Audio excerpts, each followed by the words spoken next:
Hey, kennst du dieses Heft? Hey, do you know this magazine? Или, това списание? Слаботе cunoști această broșură? Или ti je poznat ovaj časopis?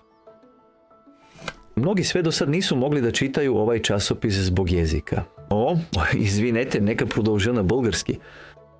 Много хора до сега не можеха да прочетат списанието заради езиковата бариера. Но ние като църква в цяла Австрия сме една мултикултурна общност. Затова вече предлагаме насоките на още 4 езика.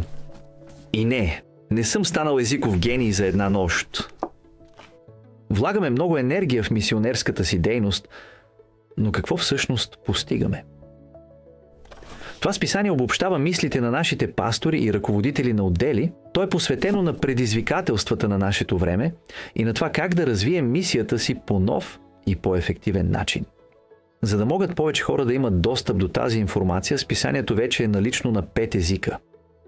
Английски, български, румънски, сърбо-хърватски и както до сега немски.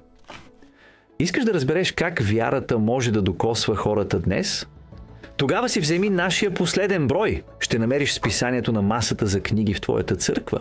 Ако искаш да получиш списанието на някой от другите езици, просто се обърни към своя пастор.